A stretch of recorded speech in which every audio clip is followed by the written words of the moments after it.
Hey there, folks. I'm Matt Hansen. And I'm John Johnson. And you're listening to Planes, Trains, and Comic Books. The podcast where we discuss favorites we've reread, both classic and new comics we want to read, and everything else in between. And here's the comic we picked this week. Hey there, everybody. Welcome back to another episode of Planes, Trains, and Comic Books. Today, we are celebrating our spooky season once more. Yeah. We're reading the book that our patrons voted on, which is Basket Full of Heads, which is a DC horror book from the Hill House line of comics that they have, which is actually curated by Joe Hill, who is the son of Stephen King and a writer in his own right. So yeah, had you read any Joe Hill comics before, or even Joe Hill's books, John? No, I didn't think so. Honestly, I didn't realize that Joe Hill was the son of Are you Stephen serious? King. You didn't know that? Nope. Oh, Nope, I had no idea. Okay. Yes, Joe Hill is an author in his own right. He wrote Phone Booth, that movie. Oh, He okay. wrote the story that's based on. So, or not Phone Booth, whatever that one is called. The phone, Black Phone. There you go. Black Phone. Oh, okay. Yes. Okay, that's a big. I was like, Phone Booth is the one with Keith Colin Farrell. Yeah, yeah, I made a mistake. It's I was like, oh, okay, not that's Phone weird, Booth, right. Phone or Black Phone. Yeah. Okay. Hey, well, that makes sense. I like that movie until the end, so he's just like his dad. Yeah, exactly. I'm kidding. Actually, I feel like he nailed the ending on this one pretty good. So. Yeah, no.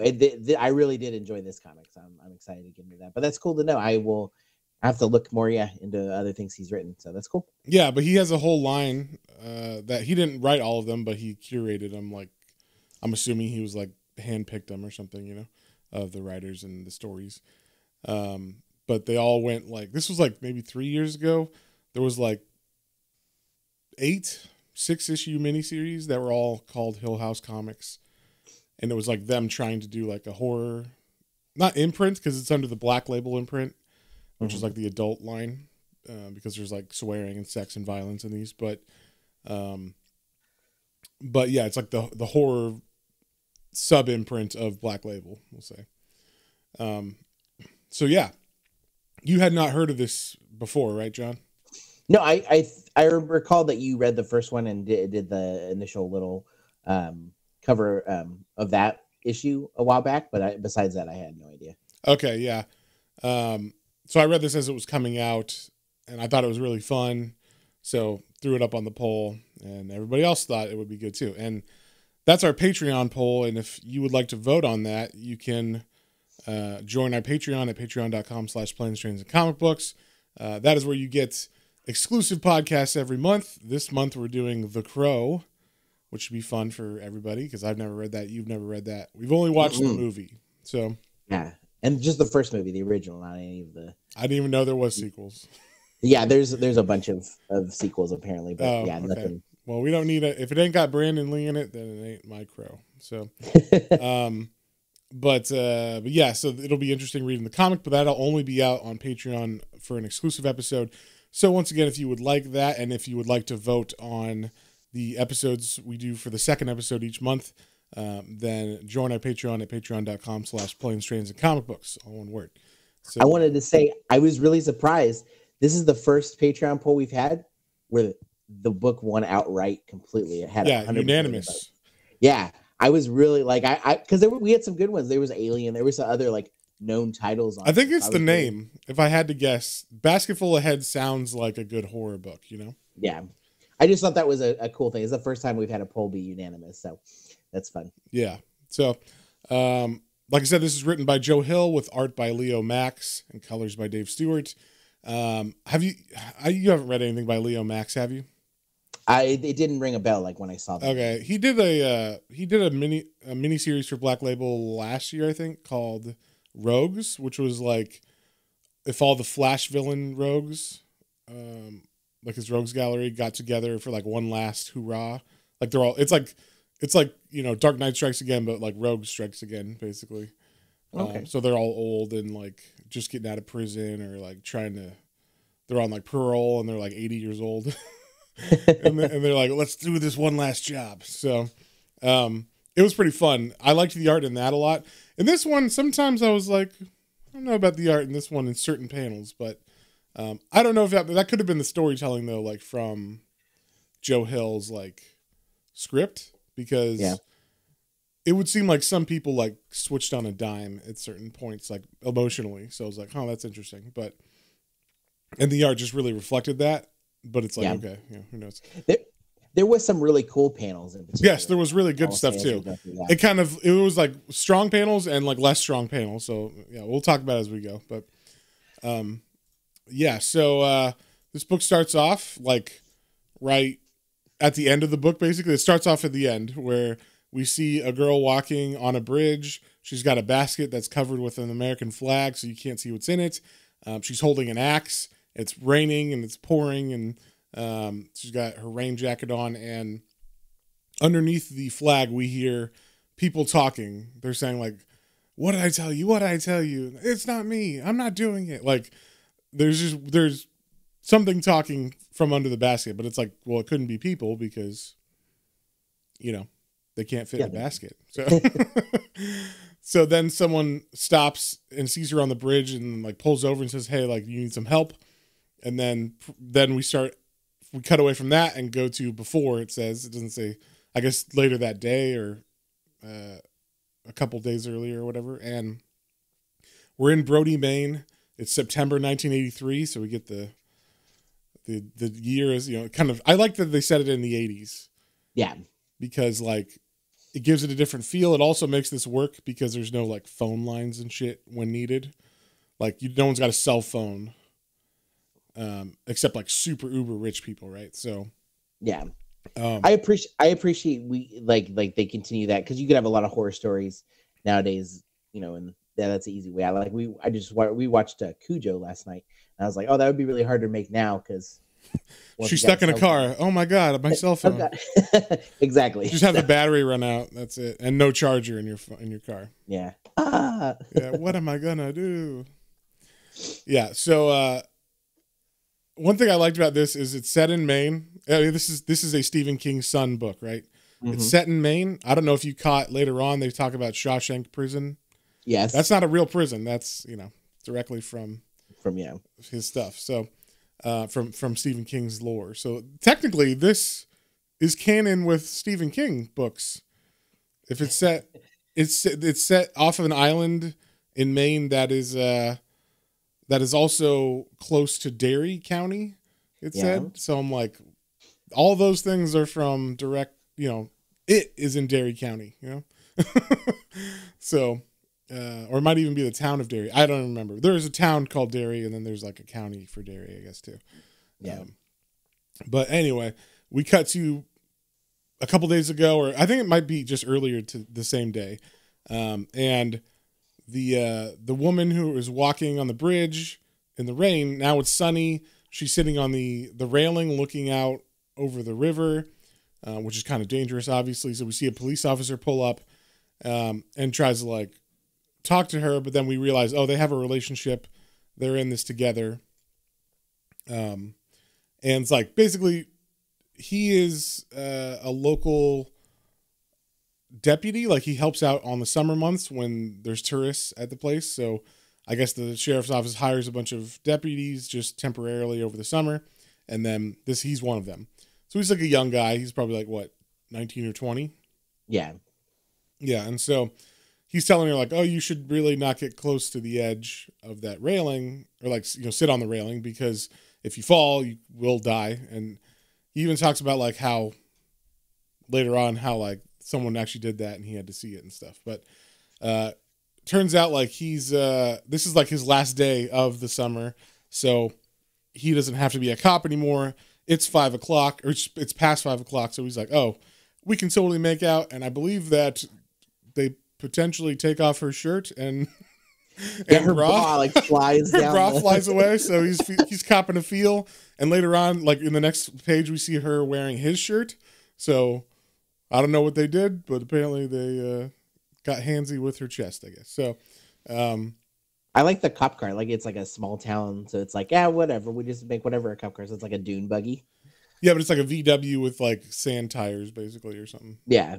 Big dune buggy tires. So yeah, then they're just talking about in the car, like, whether, now that he's out for the summer, like he must have saved up a bunch of money, and like they should maybe move in together. And he's like, oh, about that, like I don't have as much money as I thought. She's like, what? Like, what'd you spend it on? He's like, well, it's expensive to stay in this town during the season months, like the summer season, because there's all the tourist prices. So everything's like jacked up for tourists, price wise. So he says he doesn't have any money for savings. But she's kind of not buying it. And this is where he mentions like, well, I don't think I'm ever going to do this again. Like become a sheriff or become a deputy, because like he couldn't handle seeing the woman who fell off the bridge, how she died. And like how messed up that was. Yeah. Then just while they're talking, he sees on the side of the road, there's some prisoners that are being held at gunpoint, and it's because they've escaped Shawshank, and there seems to be something going on with the sheriff and a bunch of deputies and stuff. And basically they say, yeah, there was a prison break. We caught 4 of them, or we caught these guys, but 4 are on the loose. So like, better watch out. They're not super dangerous, but like just in case. Yeah, I love the specifically. They're like, they're not that. The chief's like, they're not dangerous. Like, just be careful. Yeah, but then he's like, one was like a drunk. One was like, was it like a woman beater, or was it just like, I can't remember what he said. I think just like abusive. Yeah, something like that. Whatever. They're not like violent as far as like shooting criminals and stuff. Like they're not. Yeah. They're not going on rampages. So the chief's like, oh, it's not that dangerous, but just in case, son, why don't you take your girlfriend and go to my house? My wife's making clams or whatever. I'll let her know you're on the way. That way you're there. I don't trust my son, who's like a pussy. I need you. You're a real man. You go there. He's like, okay. So they take off. They go to the chief's house. And this was like the first red flag to me. When they go to the sheriff's house, it is like a fucking man. It has wings and a guest house. It's like ridiculously large. I was like, how do you afford that on an island sheriff salary? I feel silly now. I didn't. I was just like, oh, okay, I'm going along for the ride. You didn't notice the opulence of this house? Like I did. No. Now that you're saying that, I'm like rethinking about it. Like the wife is kind of like in like a formal gown when they get there. Yeah, and there's like a chandelier in the foyer and all this shit. The son runs out and he's playing tennis. Where do they have? They have a tennis court here. You know what I'm saying? Like. It's like ridiculous how much money is in this family for what their dad is just the sheriff or whatever, right? Apparently, it would be easy to get that stuff by me in a horror film. Apparently, you're just naive, John. That's all. I'm gonna die. Yeah. So then, like the wife is like, "Oh, you've never been to our house? Let me show you around." To the two of them, and so I don't. What is her name and what is his name? I totally forgot to mention that. It's June and Liam. Yeah. Okay. So June and Liam, they're like the 2 main characters here.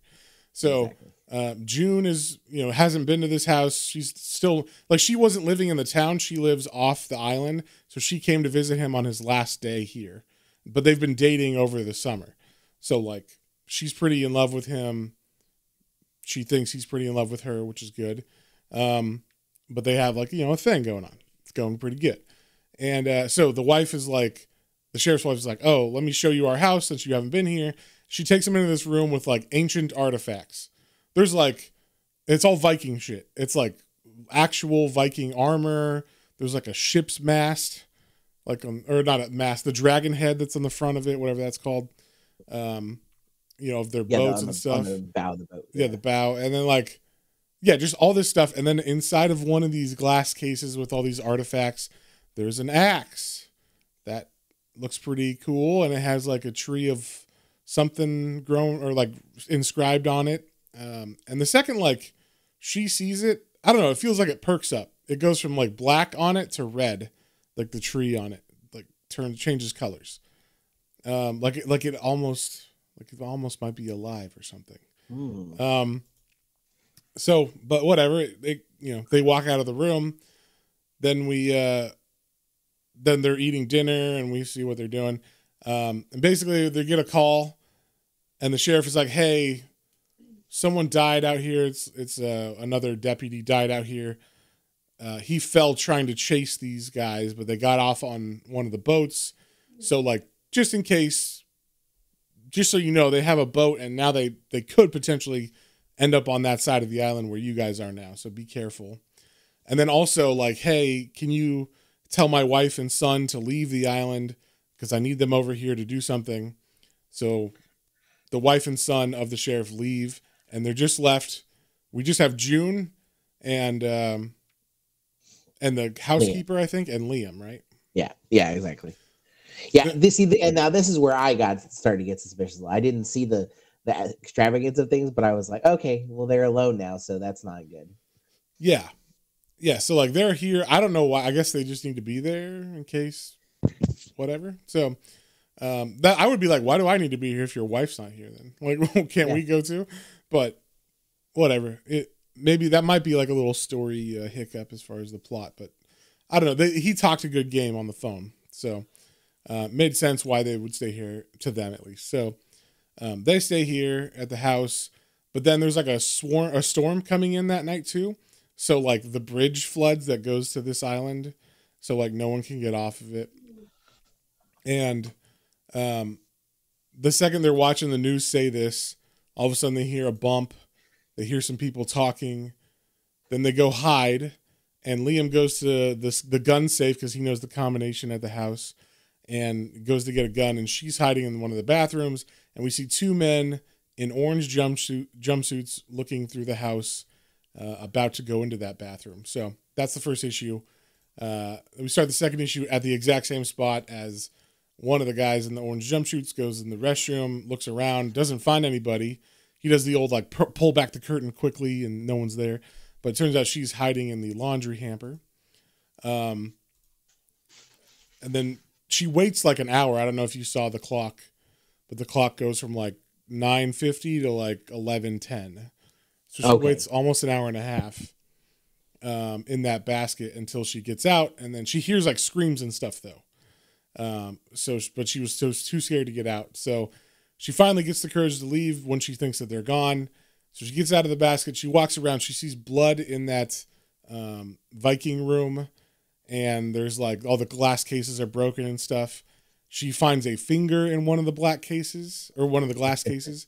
But then as she's looking at the finger, all of a sudden, one of the guys in the orange jumpsuits appears and begins like freaking her out. Of course, he's like, "Oh, I knew, like your boyfriend wouldn't give you up, but I knew you didn't run out of the house like he said, like because we were covering the back, so no way you could have left. So I just waited around till you got comfortable." So she grabs the axe out of the glass case just as a weapon of chance, and he has a gun though, so he's kind of gonna shoot at her, but like just talking to her, just he thinks it's fun playing with her. She's a pretty girl, and he might be thinking other things also. And so like as he chases her outside, she still has the axe, but he's like, "Oh, you brought an axe to a gunfight." So this was one of the parts I had issue with the art, right? So she's running on the beach. It's supposed to be pouring rain. But in these panels where she's running on the beach, there ain't no rain in the art. I was like, what? And then because he even says like, "Hey, honey, I'm getting soaked. Are we going to do this? Or do we have to do this?" And he says like, "But you make me chase you around in the rain. It's going to put me in an ugly frame of mind, but there's no rain in the panels." So I was like, "Oh, that's a mistake." I think so at least, because in the other panels there's rain, so it's like he forgot to add that effect or something on it. That's true. I didn't catch that. Wow. Yeah, I caught it because he's mentioning it, like the writing is mentioning it, and then there's no rain like hitting the steps or anything, so it's kind of like, huh. And then there is no rain for like most of this scene, because like he goes down to the beach. And as he's there's like stairs that walk down because it's like a steep drop to the beach. So he's walking down the steps, and as he gets to the last one, she was hiding behind a rock, and as he steps onto the beach with his front foot, she chops off the front of his foot with the axe. And that like throws him off balance and makes him drop the gun. And then, oh no, he like tries to shoot her, but then she hits his hand with the axe and chops off his fingers, which makes the gun go away. And then she chops off his head. And it's a very sharp axe. It's a very sharp axe, and she's freaking out, of course, because she chopped off someone's head. But then all of a sudden, she starts hearing the guy say, "Help! I can't move." What? And he's seeing everything's upside down. So he's seeing her like she's walking on air or whatever, upside down. But he can also see his body. So it turns out that as this axe chops your head off, you don't die. Your head stays alive. And you can talk and think, but you can't do anything else. So she's freaking out, of course, at first. She throws up and stuff. But eventually, she does save the head because he's begging her as the tide's coming up and like washing him away almost. She grabs him. She grabs a basket that was on the beach, puts his head in it. And like I said, the rest of this, I don't know why, but the rest of this issue doesn't have rain, which I'm surprised. But we do see that as she walks up back to the house, the beach, the water on the beach is like washing away his body. And the big like surprise reveal is that as it's washing it away, underneath the jumpsuit is a sheriff's badge. So turns out this guy is a cop of some kind. Yeah. So, yeah. Also, he was talking about the reason why that they're at the house is because they're trying to take money. They're trying to get money from her boyfriend, Liam. It turns out that the woman who jumped off the bridge that he found had a backpack full of rocks, and that it was also full of money because she had, I can't remember how they say that she got the money, but she had $10,000 in money, and that was never logged in the police logs. So he must have it, and that's why they're there to get the money. I don't know about you. $10,000 isn't enough to do this. To go to like try to go and rob someone in a sheriff's house. It seems like a lot to go through to rob a sheriff. Yeah, I when I saw the reveal and you saw the sheriff's cop badge, and you're like, whoa. Like I was like, well, wait a minute, yeah, they're there, and for $10,000, I was like, did they not get? I mean, I know they're obviously not getting paid like the sheriff, but like that seems like a really small amount of money. Yeah. I mean, I guess it's the '80s, so it is more. Was that inflated today, like $150 million? Sure. I'm kidding. It's probably like 40,000 or something. 40,000, yeah, but still, it's not that much money. So yeah, it was a lot. I do want to say, because this had one of the art pieces I really liked, because I liked when they showed her behind the door, and it was like in like sliver panels, like 4 panels on the page, right? Like tall vertical panels. Yeah, that was one of my favorites in the comic, is like her hiding there, and then like the close up on her eye, and then like them in the hallway. I really enjoy it. Like that. This was some of the really cool ones in here, right next to, like you said, some of the questionable choices. Right. And so as this is going, she's got this guy's head now. She's hanging out at their house. She starts questioning him, and she's like, okay, money, like, how did he get 10K? Why would he have money, and why, like, he wouldn't take it or whatever. And basically he suggests that the teenage girl who jumped, had this money, and he figured, like, he didn't see him take the money, but the next day, her boyfriend had brand new sunglasses and had a bunch of shit like extra, and he had his shirt open, and he's all cool guy now, and just a magic. So that's why he figured, okay, he stole the money. So she doesn't believe him, but throws in the potential that this guy isn't exactly who he's been saying he is to her, and is that true or not? So it kind of puts a little bit of a seed of doubt in her mind about her boyfriend. And so she's like, okay, well, he's at um the sheriff's office, right? Or no, the sheriff's boat. So he's on the sheriff's boat. Turns out, I think, did they say that? Oh no, he says like, my guys are with your boyfriend and they're torturing him to find the money. And so she's like, okay, let's go find him then, right? And so so she takes the flag on at their house and wraps it around his head inside the basket, and then she goes on the move to try to go all the way down there. So she takes the axe with her, of course, because, you know, what are you going to do? You got to have a weapon, right? Yeah, got to protect yourself with an ancient axe that starts to like not glow red, but like the colors on it like change red, and then you chopped off somebody's head and they're still alive. Okay. It even seems like when it chops off someone's head, there's like a burst of energy that comes out of it. Yeah. So yeah, at least the way that they draw it in the colors and stuff on the page. But so as she's walking, of course, now it's raining. Now we can see the rain on the page. That's why I was like, it's weird that they draw it on these later issues, but not on that one issue when they were mentioning how much it's raining and stuff. But yeah, so third issue, we have her walking in the side of the road trying to get to where her boyfriend's being tortured. And this guy sees her and he pulls over. His name's Hamilton, or Mr. Hamilton. And he's like, oh, like, do you need a ride or whatever? And so she's got the axe and he's like, whoa, why do you got an axe? And she's like, oh, like those guys attacked us and I used it to fend them off. And now I'm trying to get to the sheriff. So like, can you take me to this area? And he's like, oh yeah, sure. So she like shoves the flag in the head's mouth, and then so he can't talk, and then wraps it up so obviously Mr. Hamilton can't see it, and then she gets a ride from him. So as they're driving, she's kind of talking about like why she's going to find him, or why she's covering for why she's, you know, needing to go to the sheriff. But it's basically just, oh, I'm scared, but I fought them off with this Viking axe, and like we need to get to the sheriff. So then while they're talking, there's a tree that's fallen down in the middle of the road. And so he's like, oh, we got to like figure out how to move this or something. And she's like, oh, I got my axe. Let me go get that. And then he's like, oh, there might be like a chain or something in my bed of my truck.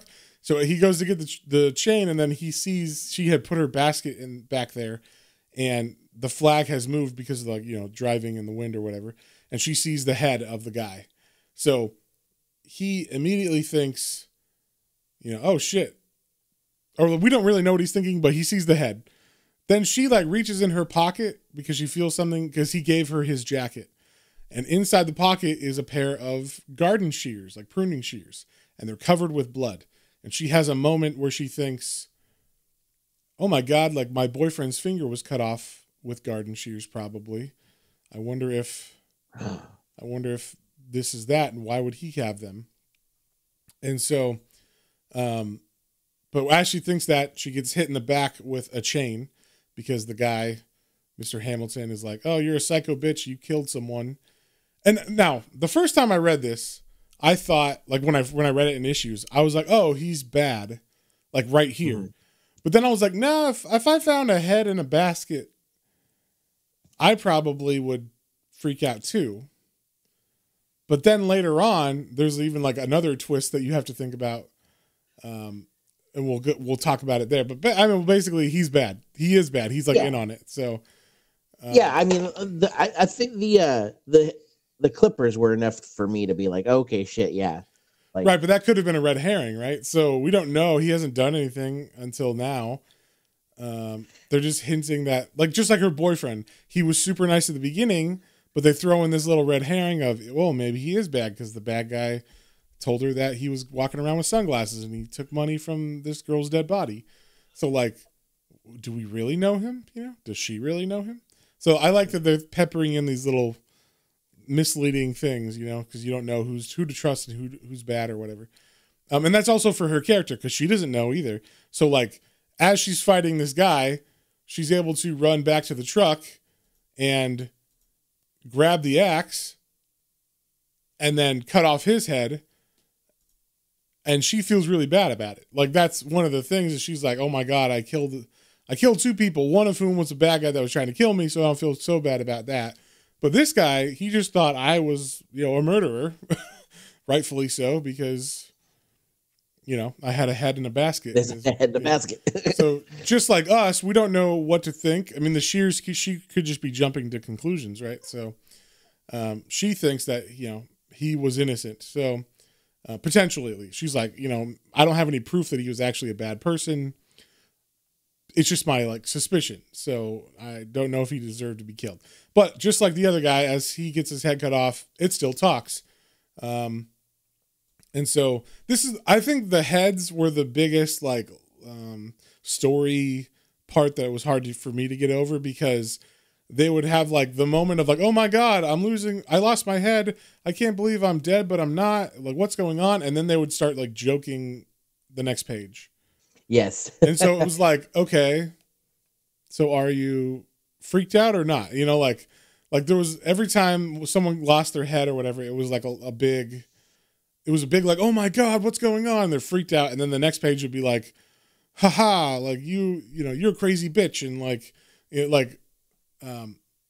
they would just start joking around and shit. And it didn't have this a good flow as far as feel sometimes, the way that they were acting. So yeah, I kind of caught that too. It seemed like they're oh my God, I'm, am I dead? My body's over there. And then, like you said, the next page be oh, it's okay. It's not something to lose your head over. Kind of a gag. Yeah.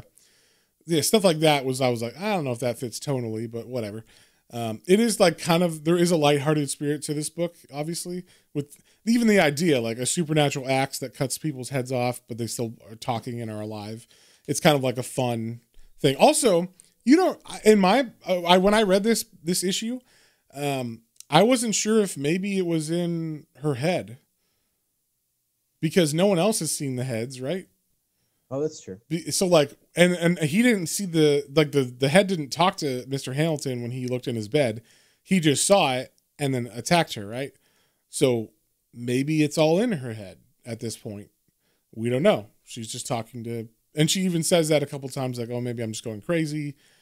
She even thinks at first that the first guy that attacked her put something in injected her with something or poisoned her or something, because she's thinking that she's talking to heads. So she starts kind of freaking out, but then she sees the clippers, the pruning shears on the ground, and she's like, oh yeah, you cut off my boyfriend's finger. And he's like, what are you talking about? I don't know anything about that. That blood is from a dog I got out of a fence. And so, but she doesn't believe him.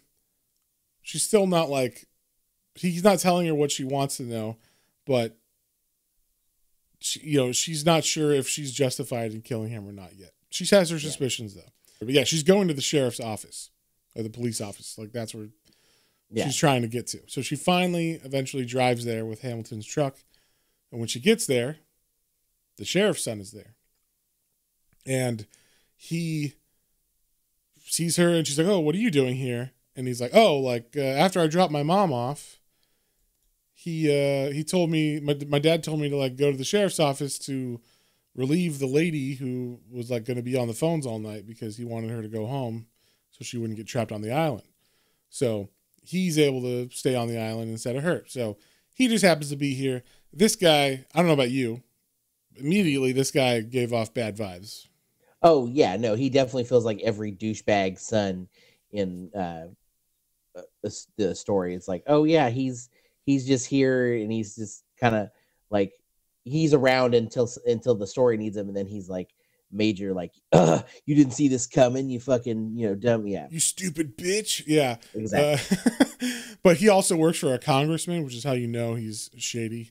He's in politics. So but yeah, he's being all nice to her, kind of putting her off, so making her feel comfortable and stuff. And so he's but he obviously asks stuff she doesn't pick up on, because also I think she's supposed to be 17 or something like that, right? Pretty young. Yeah. And so he's she's telling him what's going on, there's money involved, and supposedly they think her boyfriend has this money, and he's oh, well, where would your boyfriend keep the money if he did have the money, theoretically? Like, he's asking you questions that someone who's in on it would ask, you know? And so he's like, okay, like, after she doesn't pick up on it, though. She's just kind of freaking out about it. So he's like, all right, don't worry. We'll figure this out. We'll find my dad. Like, but first, like, you should get out of those clothes. I got some old jerseys in the back. Like, why don't you put those on because you're soaking wet. And so he takes her to a cell. He's like, oh, there's privacy in here. You can just, change around the corner. That'll be fine. So he gets her a jersey, and the jersey is of the cop, the dirty cop that she killed, the first guy she killed, who we find out, we don't know yet 100%, but basically he is a dirty cop. Yeah. And so she's changing, and as she does, she sees that this, like, I think she had suspicions that he was a dirty cop. I can't remember how. Is it Hamilton? Does Hamilton say, oh yeah, that guy was dirty? Yeah, like, I think that guy was a POS, basically. Yeah, because he says, oh, like, yeah, that guy was a jerk. I'm glad, whatever. And so, or maybe this guy, I can't remember, maybe the son said it. I don't remember. No, the son says it. The son says, oh, like, this guy or whatever was a dirty cop, and he's terrible or whatever.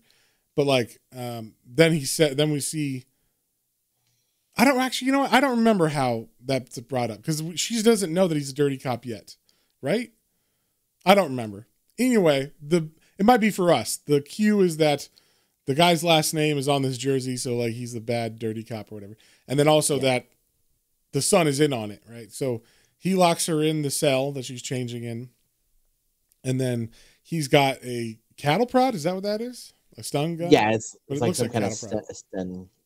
Yeah. And so, like, I guess, like, the floor is wet. Like, he poured water on the floor. And so she's, like, in the water, and he's questioning her. It turns out that he's got a tape cassette case that says police evidence on it. Police vital evidence. Or just police evidence on the outside of the case. Yeah. And so he's like, all right, like, I'm going to tell you everything. So this is the big, like, what's actually going on. I'm going to spill all the beans because I have you trapped and there's no way you could possibly get out. And I'm sure this won't bite me in the ass later. So he does the whole breakdown. Basically, we find out that there is a mole in the sheriff's office that has dirt on them. There was like a guy who's wearing a wire. They think it's the boyfriend because they think it's Liam. They think it's Liam because they found out like when this, it just so happened that when this son was at Washington D.C. for some congressional thing with the guy he's working for, he went down to a vending machine and he heard two feds talking about Brody Island and how they have a guy wearing a wire and they got all this evidence, but they're not saying what the evidence is or anything, but they're calling it Project Ragnarok because it has something to do with Viking stuff. So obviously it's got something to do with the sheriff. And so he's like freaking out because they don't know who he is. And he's just like listening to them talk openly about this case. So he knows, and they mentioned that someone with the initials of E or LE, right? Yeah. And then his name is Liam Ellsworth. So yeah, so he's like, oh, LE is the mole. So they think this guy has a tape on that, or like recordings of them that are incriminating, but they don't know, him and his associates don't know what it is. Like, what's the problem, or like what is on them? Does Hank finds that in Liam's stuff, right? Like in his, because he would stay on. Yeah. What happened is, so Liam is staying at the sheriff's house all summer, and then once he heard the FBI guys talking at the thing, he came back to his home, the son did, and then went into Liam's little side house where he was staying with the sheriff all summer, and like when Liam was out, and then he found this tape, but it didn't have a tape inside. It was just a cassette case, and it said police evidence on it. So he's like, this is it. And I don't know about you, but when he showed the case and it says police evidence on it, I'm like, why the fuck would he label it police evidence? I just thought that was really funny, but they chalk it up to him being a young, new FBI agent, right? Like that's what he thinks. Yeah. they're like, okay, like you must know what's going on, or at least where the tape is, because all I have is this cassette case. So where's the fucking tape? And like, she's like, I don't know what you're talking about. Like, I thought this was about $10,000, but he's like, give me the tape, Lebowski. So, yeah, he's like he spills all the beans about all this stuff. And also tells her like Hamilton was in on it. He's, part of this. And so is the guy that she killed originally, that cop. And then also his dad's in on it, obviously. So that's why he needs to know what's on this tape and where it is and why they concocted this plan. And then she asks like, well, what could be on the tape? What's so incriminating? And he's like, well, I don't know about the other three, but for me, it's because there was this girl who was staying at who was helping our housekeeper over last summer or over the summer. And she was hot and we kind of had a thing. And she got pregnant, and she was going to try to blackmail me and say that I punched her and made her miscarry. So, and that's the other thing. This is all his story. In the art, we're not seeing, sometimes in the art, they'll conflict what the person's saying to give you like what really happened. But they don't show him hit her. They just show him like raise his fist, like, why I yada. But then she's also taking a step, and then he says like she fell. So it's like, did she fall or did he hit her? I don't know.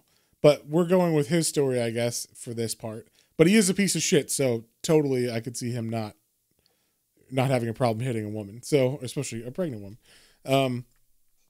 He's the asshole son, so. Exactly. And he's a politician. So you gotta get rid of that baby. Exactly. Any means. Yes. And so yeah, like she miscarries and then he's holding it over, or she's trying to hold it over his head that he, punched her, and that's like going to give her leverage. So basically they paid her $10,000 to shut up and keep quiet, but she couldn't live with that. So she jumped off the bridge, and that ends up being the girl who jumped off the bridge and started this whole $10,000 thing with Liam. So now, I guess the son was feeling really bad about this. And so he was all depressed after she killed herself. And he decided to talk openly to Liam about it. And that is what he thinks is on the recording, or what could be. Because like, that's his secret. I killed someone someone killed themselves because of what I did. It's not, he didn't actually kill anybody, but it's bad enough that if someone dug it up during a campaign for his own run for Congress, it could be bad. So that's what he thinks is on the tape. And I liked this, that they went through each person and kind of like said what each one did that could have been on the tape, right? Yeah. It was very interesting the way that they did it. So he's like, okay, we're going to go see my dad. Like, and she's like, well, I don't know anything. And he's like, that's fine. Basically, I'm going to use you as like a torture device to get Liam to talk, because he obviously knows where this tape is. And like, he's a fucking snitch FBI informant. So, or he's working for the FBI. So he takes handcuffs and he handcuffs her to like what's that called? A meter, like outside the police station next to his truck. And then he's like, oh, hold on, I gotta like get something real quick out of the thing. So like he goes to like go to the back of the truck, reaches in and sees, this is like Hamilton's truck, I guess. So he sees the basket that was left back there. It's got two heads in it now. So he's like, what the fuck? Oh, no, I remember. He goes back there because she tells him, oh, that tape you want? It might be in the present that Liam gave me earlier today in the basket. So she wants him to see the basket to freak out, obviously. So he does that. He opens it. He sees two heads and they start talking to him. So right there is the first confirmation we get that is not in her head. He hears them too. Yeah. And so he's like, what the fuck? And then he like falls backwards. And this gives her time, even though she's chained to the meter, she can open the door of the truck and grab the axe, which was on the seat. So now she has the axe. But of course, like we saw, he has like the cattle prod. But he slips on one of the heads that has fallen out of the basket since he kind of freaked out. He steps on it and trips. And then she's able to knock the prod out of his hands. And then but she doesn't chop his head off right away. He freaks out. He's far enough away. She can't reach him. So he runs back in the police station, and she's like, oh my God, what am I going to do? I'm chained to this. I have to get out. So she starts hitting the chain or the handcuffs with the axe, and it's not doing anything. It's dull like it should be for like an axe from the 900s. So like one of the heads says, oh, it doesn't like metal, huh? It likes flesh way more. And that gives her an idea, because as the son comes out of the police station, he's got a shotgun now, and he points it at her. He comes out of the door, and as he like sees the chain or the handcuffs are like the door of the truck is still open. So he sees the handcuffs are still there. So he like goes behind the door with the shotgun ready. And then he sees, oh, no, the handcuffs are just cuffed to the handle of the door. Somehow she got out. And I was about to call bullshit on this. I was like, how did she get out of the handcuffs? She didn't have a key. They never showed him. They never set anything up. But they did set it up, because what she did was she cut her thumb off so she could squeeze out of the handcuffs. That the axe likes flesh, right? That's what the head said. So that's how she snuck out. When he sees the thumb on the ground, that's when she cuts his head off from behind. So now she's got 3 heads under her belt. And she's able to go into the police station and numb herself up, because they got like a first aid kit with like lidocaine and novocaine and adrenaline. So she like shoots herself up with all that stuff so she can still do what she needs to do. And she talks to the head of the son and says like, where's my boyfriend at? It's like, oh, he's on the boat. He's on my dad's boat. So we go down, and the son talks about, or no, not the son. Hamilton talks about, she like, as she's like trying to figure out why Hamilton would be part of this. She questions him, and he says, oh, like the dirt that your son had on me, I think, was that, my daughters started talking to him. They were trying to flirt with him and one up each other. And eventually they told him that, showed him the drugs that I grow, because he's a pot dealer. Apparently he grows like actually heroin too, because he grows opium as well. So, or I don't know about opium or heroin, but he grows opium. So, but he's got a big grow house, and the girls showed him this, trying to upsell him or whatever. And so he's worried, like, oh no, like the FBI knows I'm a drug dealer. And like, this is how they all have so much money, right? This is how the sheriff has, a mansion with wings on it and shit, right? Like, and how Hamilton's doing so good is because they sell dope all summer long to everybody who wants it that comes to visit. All them summer, all the summer people and all the rich people who are on the island now, because they're all kind of part of this. Whenever they have parties, they buy drugs from him and stuff. So, he's got a pretty cushy life that he set up for himself. So that's what he thinks is on him. Then she looks over to the first guy, who's like the deputy, the cop who she killed on. She didn't know he was a cop. She thought he was the inmate. But she asks him, well, what'd you do? And he doesn't tell her what he did, but we see it in the panels. Basically, he's gay, and he hit on the boy, or on her boyfriend, Liam. And Liam was chill. He was like, oh, no, it's fine if you're gay, but like, I'm not. But I'm not gay. And what's going on? And he's like, you fucking tell the sheriff about this. I'll kill you. So like, he's just closeted and scared of that getting out. So that is why he was in on this, to stay in good with the sheriff, and because he didn't want that secret to get out. So she pulls the head, like with knowing this information, she gets the heads, puts them in the office, and gets on the radio, and has the son. She threatens the son with a pair of scissors, like she's gonna cut his ear off, and she's like, "You better tell your dad I'm on my way," or like, "You tell your dad you have me, and that like he should come over here, and that like he needs to leave the boat, because she has an idea like she can get to like a rowboat and go out to the boat herself once the dad leaves to come back here." Yeah. So the son says, he's like, "Oh, please don't hurt me." Okay, that's fine. And he says to the dad, like, she took the keys to the Toyota, and I think she's going to try to drive across the causeway to come get you. And so, or no, to drive across the causeway to I guess, tell on the sheriff like across to the other side of the, because they're on an island, so the I guess the other city that's on the actual mainland. And so so the dad's like, okay, I'll be on my way, and then she goes down. She leaves them there. Oh no, she takes them in the basket. I like this. She just keeps getting weapons and heads, and they're all just like on her basket as she's walking. And she takes the car or the truck all the way to the docks. She sees where the boat is. She sees the sheriff. I guess they must have been real close.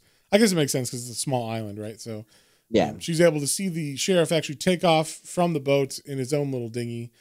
So she's like, okay, he's gone. She rows over there. She gets down to the ship's hold and she finds Liam. He's beat up. He's tied to a pole in this room inside the ship's hold. And then, she's like, oh my God, my love. Like, you can tell she's really in love with him. That's why she was doing all this in the first place. But she's saying like, he's worried. Like, what are you doing here? Like, he's going to come back. And she's like, no, it's fine. He left. I saw him.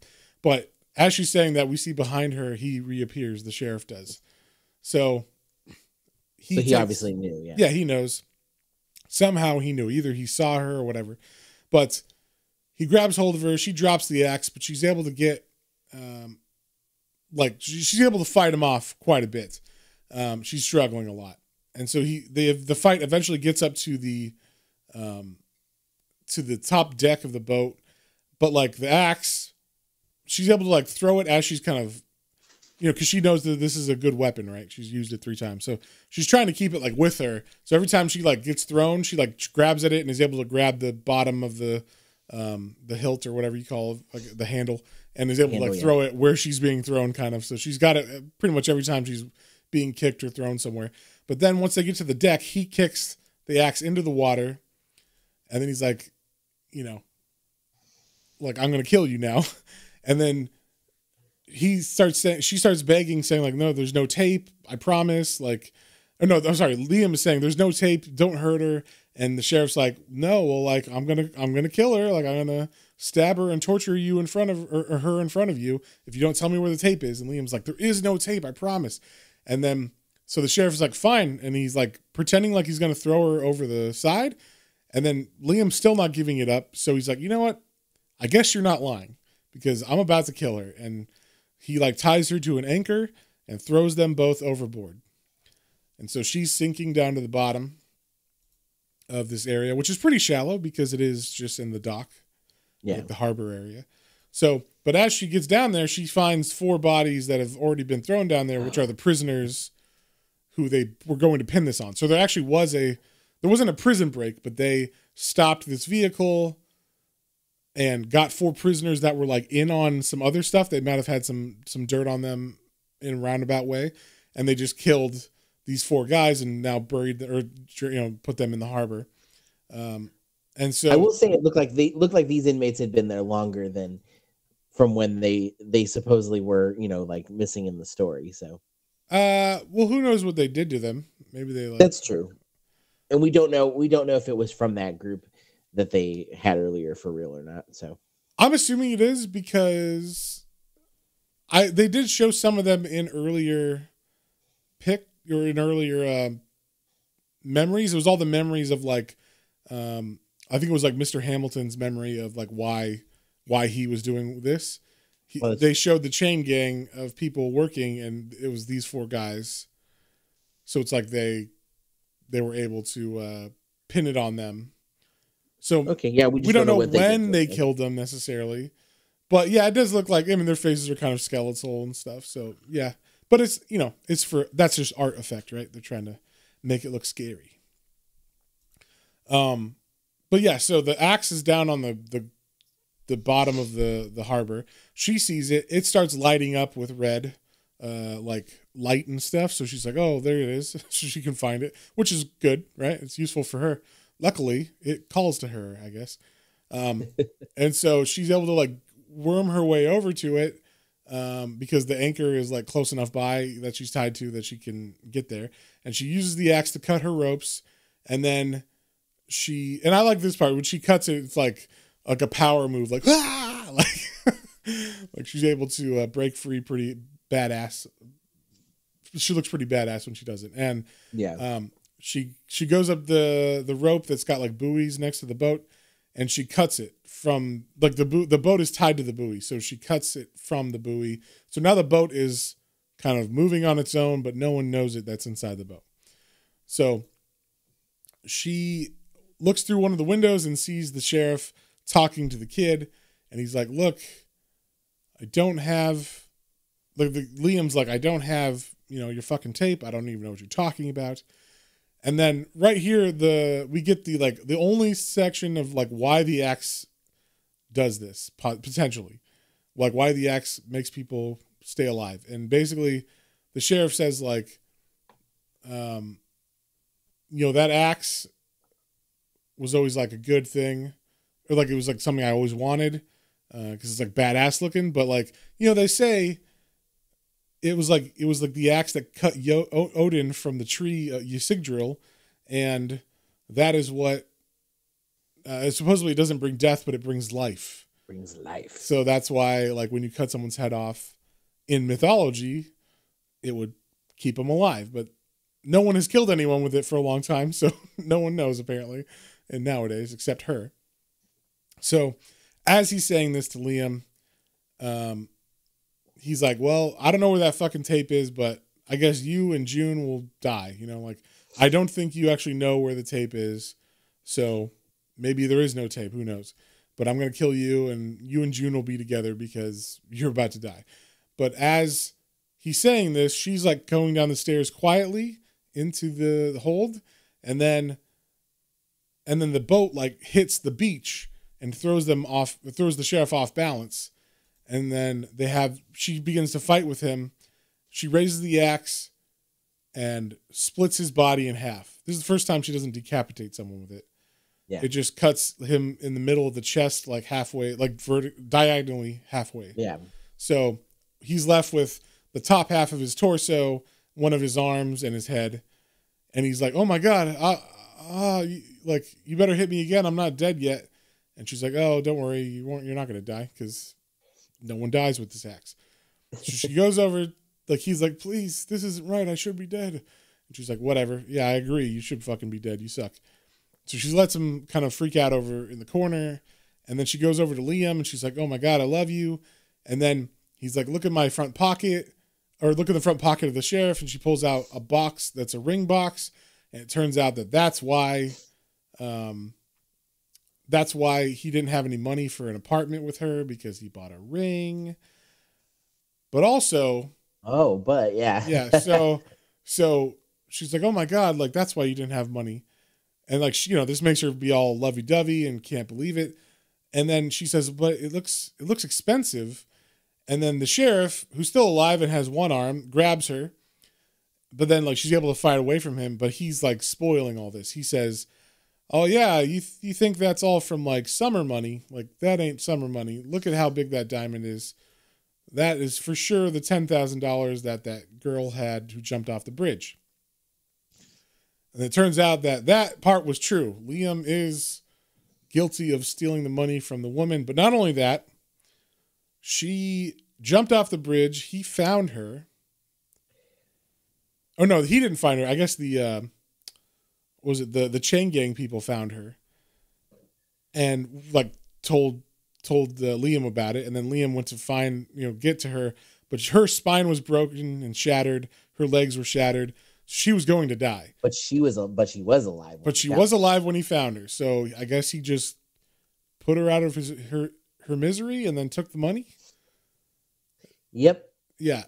So, and I think that is what dirt the prisoners had on them, was that they knew that they found her and there was money involved.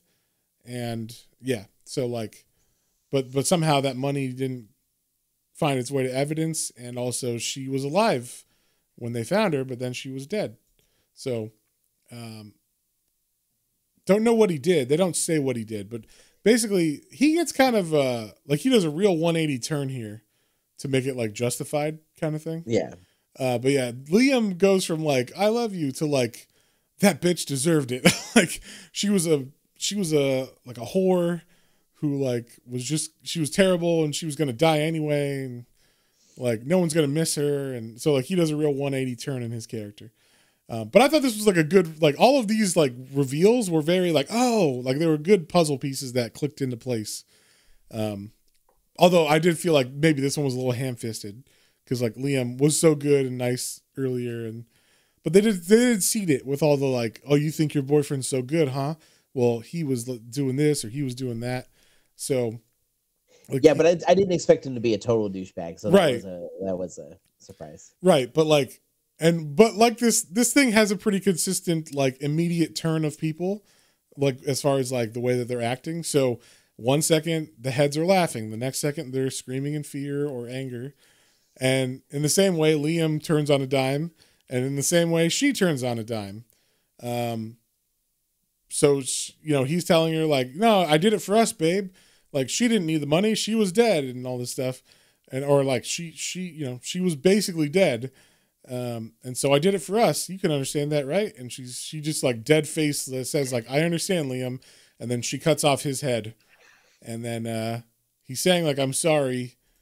But then she's like, I don't know what the fuck to do. So she remembers that when she was walking through the house with the sheriff's wife, he was saying like, oh, or she said, oh, my husband had always said he wanted to die in like a Viking pyre funeral where like they set a ship on fire.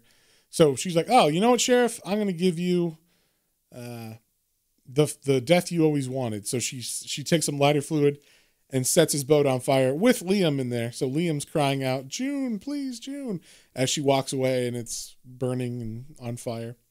It's pretty badass. Yeah. Then, and this was like my favorite part of this thing, this setup was great because we find out that he was not an FBI agent. It turns out that as she goes away in his car, his police car, she turns on the radio, and they had said before, and we forgot to mention this, or I forgot to mention this, that like he loves the police and she hates the police. They had a little argument about it in the car when they first met in the first issue. So she like ejects the tape out of his player and she looks at it and it says Police Vital Evidence, which is the name of an album by the Police. So yeah. So this all happened because the son is stupid and didn't really, well, I guess he's stupid and nervous, right? And so he thinks when he found the case for this tape that was of the Police album Vital Evidence, it just said Police Evidence on the spine of it. And so he thought, oh my God, he's a cop. It's evidence. Like, so they did all this because they thought he had a tape and he was working for the FBI and he did not work for any of this. So that was like I thought that was a really good twist. It made me laugh when I realized, oh my God. But so then we cut back to the bridge, or we cut to the bridge, and it's right where we started the comic, like, you know, before it said, you know, earlier in the first issue. So we start off, she's on the bridge, she's got the basket full of heads, she's got the axe, and she's putting the basket on the edge, like she's gonna throw it in or something. We're not sure, but someone pulls up in a truck next to her, and it turns out it's the housekeeper of the sheriff. And she says, hey, like, you girl, I don't know what you're doing, but like, I don't like you close to that edge. Like, are you okay? And she says, yeah, like, the reason I'm like this is because there was a girl that worked with me and she jumped off and killed herself. So, you know, it's one of those nights and it's bad, and I don't know why you'd be out other than to do something like that. So maybe you should get in the car with me, and whatever you're doing with that basket that might be full of rocks, you know, throw that over the edge or whatever. So she does that. June throws the basket full of heads into the water with the axe. The still living heads. Yeah, the still living heads. And then she gets in the car, and of course the lady's like, oh my God, your thumb. Immediately. But she's like, oh no, I was attacked, and like we need to go to like somewhere, we need to go to the hospital. And then the lady's like, oh no, like if you were assaulted, we got to go And June cuts her off. Is like, oh no, we can't go to the chief because, and she's like, oh, don't worry. Like, we're not talking about the chief. I work for the FBI. It turns out that she's the FBI informant because all the stuff that happened with the girl that was killed, she was approached by the FBI after that happened, and she's like, fine, yeah, I'll turn on these assholes because they basically killed this girl that was working for me, and her name is Ellie. So like he thought it was initials of L.E. Liam, whatever, but it turns out that they were saying her real name Ellie, of the lady who worked there. So that's another twist I thought was pretty smart, because you never suspected her the whole time as like maybe she's the informant. They only basically set up Liam to be the informant, so that was good. And so yeah. Then as they're driving across the causeway back to the mainland, they see a bunch of cop cars coming in because she gave the tapes to them this morning, and now they're ready to arrest the sheriff. But the sheriff is dead. Everybody's dead. I don't know what's going to happen to her. They find all this shit going on and know June, but it's going to be interesting when whatever happens with this. But the axe is left at the bottom of the harbor, and that, my friends, is the end. So, John, what'd you think, and what would you give it? I liked it. I liked all the little twists like that, like the little haha little moments. Yes. There was some really fun art, like you said. It's usually some of the big panels, like the first time cutting heads off, yeah, cutting heads off with the axe. I liked the when she had the dream about Liam. And oh yeah, she has a dream early on, right after she cuts off the first head, where she's sitting in bed or laying in bed with Liam after they've made love or whatever, and she like grabs his head to kiss it, and it comes out like it's just his head, and she's like, ah. So yeah, this is really fun. All of the decapitations were cool when she gets electrocuted. There was some really good shock action panels that really would was it really did it for me, even when, like you said, there were some moments that were a little off with it. Overall, I really enjoyed the art, and I like the use of color. Pops in this. I liked all the horror elements, and all the little twists were fun. I actually think the art isn't the problem with those changing of feels, like the heads being happy and then sad or jokey or whatever. I think that's due to the writing, because the artist is drawing what the heads are saying, and the heads are being jokey, the heads are being angry, so them switching on a dime, I think that's due to the writing, not the art, I should say. Gotcha. Yeah. That makes sense. Well, all in all, I really enjoyed it. It was a fun read. I think I was not sure about it when this one was the one that got picked. I was like, I was a little more biased. I was like, I was hoping for Alien. But I am pleasantly surprised that this turned out, and I'm really glad we read it. And so I think it really adds to our spooky horror month. It's definitely one that I would even read again. It was a fun story. And you know what? This is also one I could totally see becoming I could see him doing a film on this. That would be a fun one. Yeah. So so I would give this I would give it a solid 7. It was really enjoyable. Okay, cool. I'll ask you this too. Do you think this should be a horror book? Well, so I would say it seems more of a suspense, a thriller, right? Crime thriller than horror per se, other than they're supernatural, right? The heads are the only kind of scary part, the gore of that. That's true. And we get the little bit of it. I guess they could technically do more as far as they could go back and do a history of the axe or something. Right. If they wanted to do a prequel to this technically. Well, there is a sequel. Oh, there is. It's called Refrigerator Full of Heads. Oh, no. Oh, you know what? I totally, I didn't watch that yet. I saw the thing, but I didn't make the connection. Yeah. Nice. Okay. Well, cool. Well, then, hopefully we get a little more of the background. But besides that, I could definitely, but yeah, I wouldn't have said this was horror. Even with the heads talking, like you said, they were more kind of comic relief.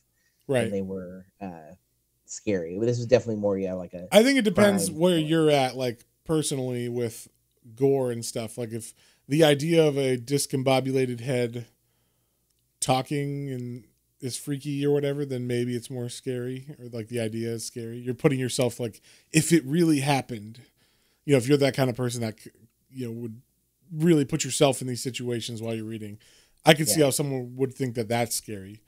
But the whole like to me, the mystery was all like the good part of it, the thriller mystery part. Agreed. Yeah, so you give it a 7.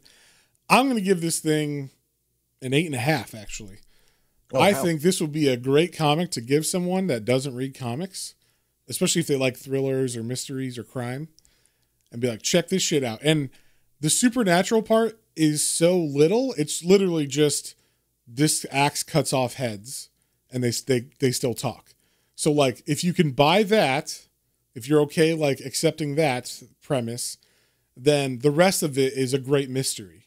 So like, it would be a really good one to give people who are not into comics necessarily, but like mystery thrillers, maybe some supernatural stuff.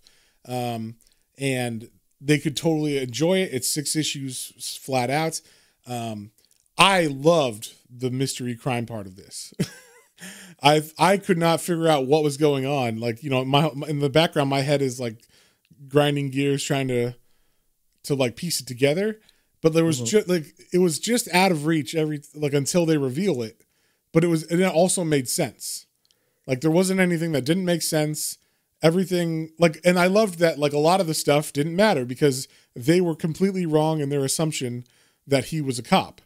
So like all of this whole thing was for naught, like if they had maybe thought about it better or not believed the stupid fucking son, then none of these people would be dead, and the FBI would have come and arrested them without incident. And even the first guy probably wouldn't have died at all because he wasn't in on anything. He was just there because he thought they knew he was gay, and he didn't want that to get out. So it's like some people wouldn't have died at all for this. Even Liam would have probably been with her, right? They would have gone. Yeah. So like, she wouldn't have known anything. He would have given her a ring. And I mean, I guess she dodged a bullet if he's a terrible person and is going to murder a girl and think of her like that.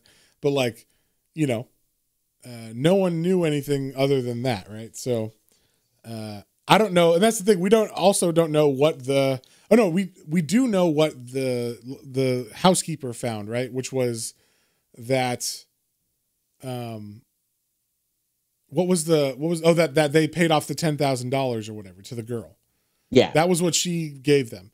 So like that wasn't it was literally like, where's this money coming from? And I think they would have found like money laundering and then eventually found the drug business. So it would have led to the others getting found, but it wasn't like a sure case unless they had some other stuff going on. Right. So, and I was going to say also another giveaway that family, the sheriff's family, is super shady and rich. By shady means is because how do you afford ancient relics, John? I don't know anybody that can afford fucking battle axes from Viking days or whatever. I mean, she probably got them at a garage sale or. Yeah, totally. So yeah, like they had a room full of like gold coins that were from fucking Viking days and stuff. It's like, okay, like obviously you really are a congressman then, right? Or you really, you really are like gonna be a politician because, like, yeah, you're ready to get your pockets lined with a bunch of cash. So, yeah, I thought this was like a really compelling mystery more than a horror. To me, it wasn't horrific at all. Like I said, unless you really are scared by like the idea of heads getting chopped off or things like that, or the idea of like heads talking, like. This kind of reminded me of that scene from Sin City when Benicio del Toro gets his head almost cut off, and then he's sitting in the car with Clive Owen, and he's like, "Hey, friend," like he just starts talking after he's dead. It's like that kind of. I found it funny, but I could see someone being like, "What the fuck?" if they are, easily queasy or whatever, So, but yeah, I thought the mystery was really good in this. And my only complaint was the art sometimes wasn't on it. Like I said, issue 2, for some reason, they're talking about how rainy it is and there ain't no fucking rain. So I don't know why they just forgot the rain, but either way, that was like my only complaint, but it wasn't enough to really distract. It was just, like you said, you didn't even notice it. So because this was the second time I read it. And so I was paying attention to more other things. So, but yeah. So with that, like we said, next week, we're going to be doing the exclusive episode for the spooky month of October, which is The Crow. So look out for that. And if you would like to listen to that and all our other exclusive episodes, you can join our Patreon at patreon.com/planes, trains, and comic books, all one word. And yeah, you'll get access to that. And depending on what level you join, you might also get the Hellblazer tier, which is you get my Hellblazer podcast as well, which is me going through every issue of Hellblazer and basically doing like a graphic audio book style reading of each issue. So you get like a full breakdown, or not even breakdown, you get a full feel for the whole issue, and you will know all of Hellblazer history if you listen to it. So yes. Yeah. So if that sounds interesting to you, or if you just want the exclusive podcast, join our Patreon at patreon.com/planes, trains, and comic books. And I don't think we've decided what we're going to do next month yet, right? As far as like books, just books that you're thankful for, I assume. Since we like to John. John. Since you have to get on me about my themes. So there you go. Well, we'll read refrigerator full of heads because we're thankful for the bounty in our refrigerators, right? Yes. No, we won't do that. We'll figure something out. But yeah, so we'll let you guys know. We'll do like, I don't know, an announcement or something, saying what we're reading. But I guess unless you got anything else, John, we'll see you on the next one. On the next one. Bye.